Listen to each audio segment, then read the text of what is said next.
folks, it's time to sample these whiskies again, we'll get right into it. This is the main recipe where we dilute down each month.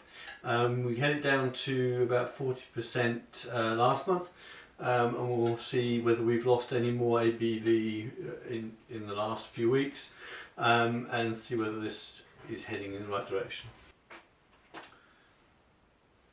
So this is at about 38% ABV, so it's lost a little bit again.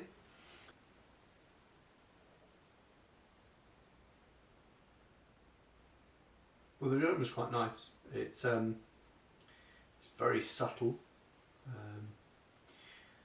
but a lot of the harshness has disappeared completely. That may be largely to do with the fact that it's now at a low ABV, and therefore there's no alcohol harshness. It's got a slightly nutty aroma to it.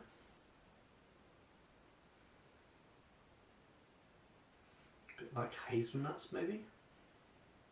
But certainly there's very little of the oaky, woody smell. Let's see what it tastes like.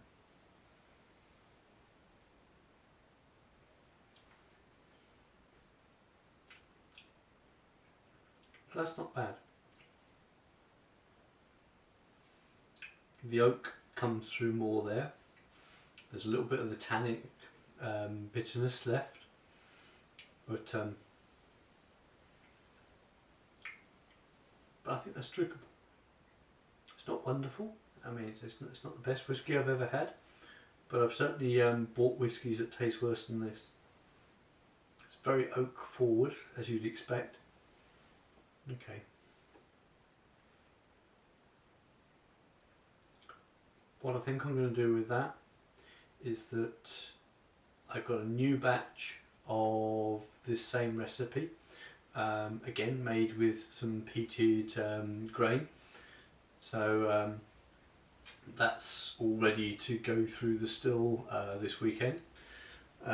So I'll run that through, and then I'll add some of the fresh distillate into that jar, and we'll bounce the ABV back up again, and then we'll let it to mature longer, and we'll just use this as an additional flavour to the process, and we'll see how that goes.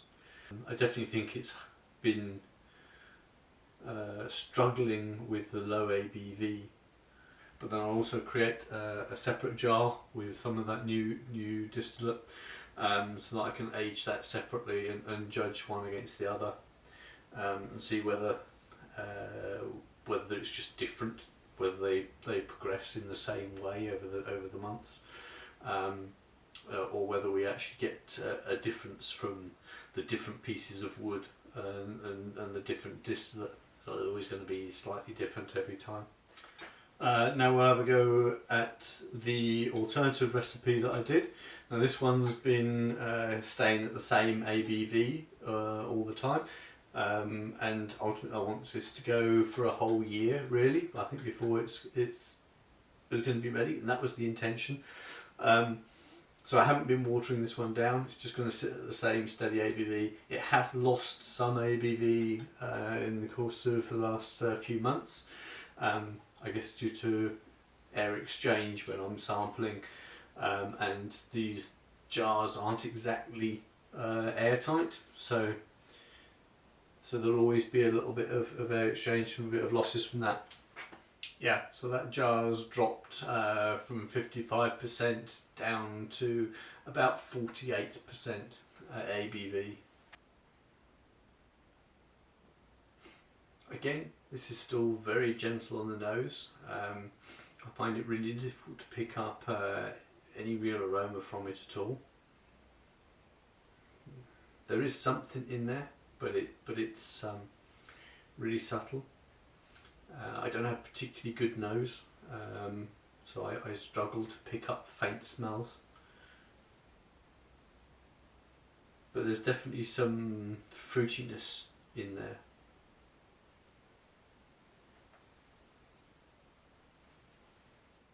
That's nice. So that's, again, like the other one, that's lost quite a lot of the tannic bitterness that I was having before.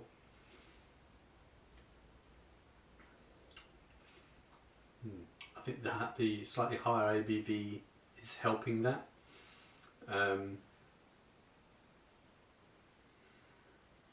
Helping holds on to some of the more volatile aromas and flavours rather than getting lost.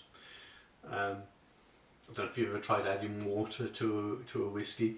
I tend to find that a lot of whiskies, when I add water to them, go very oaky and tannic. That really brings the sort of those woody flavours right to the fore.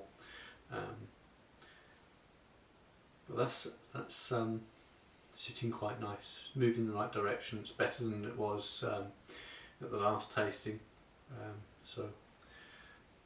Still holding out promise that will end up being quite nice at the end of the year. There's a nice slightly oiliness to it as well.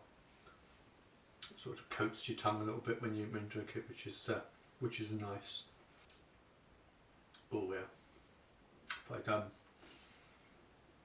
swirl that around my mouth, and it starts to mix with the saliva there, the ABV disappears and the tannins and the oak really comes to the front again. Well, that second one is just going to be put back in the cupboard. Let it continue for another month, and we'll do another tasting on that. Just keep an eye on it. Hopefully it will continue to improve.